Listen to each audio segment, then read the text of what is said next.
항생제가 듣지 않은 신종 슈퍼박테리아가 국내에서 발견됐다는 소식 어제 전해드렸는데요. 치료하러 병원 갔다가 더 큰 병 얻어오는 것 아니냐는 우려가 커지고 있습니다. 슈퍼박테리아라는 게 얼마나 위험한지, 또 이에 대항하는 우리의 의료 실태는 어떤지 집중 조명했습니다. 미국에서 가장 위생 상태가 좋다는 국립보건원.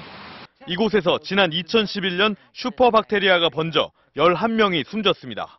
The best way to avoid hospital-acquired infections is to not be in a hospital unless it's absolutely necessary. 같은 해 유럽의 상황은 훨씬 심각했습니다. 오염된 채소에서 나온 슈퍼박테리아에 4천여 명이 감염돼 이 중 50여 명이 사망했습니다. 치료제가 이제 제한이 된다는 게 문제인 거죠. 대개 이제 그런 환자들은 중환 환자들인데 쓸 약이 없는 거죠. 매년 슈퍼박테리아로 인한 사망자는 유럽 2만 5천 명, 미국은 1만 9천 명. 에이즈 사망자보다 많습니다.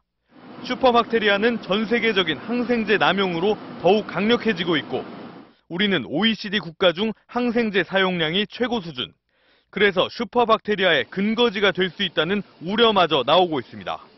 또한 슈퍼박테리아는 공기를 통한 전파 외에도 의료기기나 많은 환자를 돌보는 의사들 자신이 매개체가 돼 옮기기 때문에 병원의 위생관리가 무엇보다 중요합니다. 하지만 우리의 현실은 불안하기만 합니다.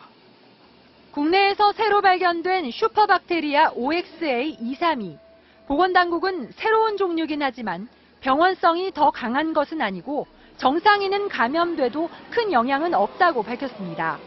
또한 외국과 달리 우리의 경우 슈퍼박테리아 감염으로 인한 직접적인 사망자도 아직 발생하지 않았습니다. 하지만 우리의 의료 현실은 안심할 수 없는 상황입니다. 이번에 나온 OXA232의 최초 보균자는 인도에서 일하다 귀국한 30대 남성. 3월에 귀국한 이 남성이 처음 입원한 병원을 시작으로 이 박테리아를 가지게 된 환자들이 옮겨 다닌 병원마다 번졌습니다.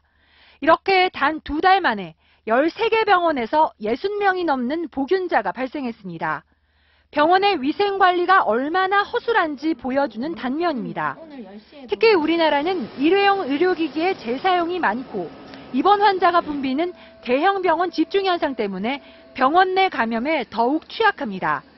실제로 지난 2009년 한 대학병원이 의사 가운과 넥타이를 조사한 결과 슈퍼박테리아 검출률이 가운은 25%, 넥타이는 7%였습니다.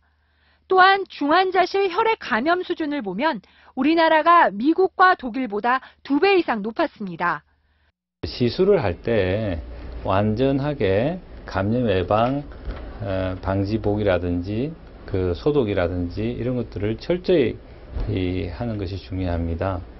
보건당국의 슈퍼박테리아 감시는 몇몇 병원에 대한 표본 조사에 머물고 있는 상황. 이를 전수조사로 전환하고 슈퍼박테리아 발생 시 신고를 의무화하는 것이 슈퍼박테리아에 대항하는 최소의 출발점이 될 것이란 지적입니다. MBC 뉴스 박선아입니다.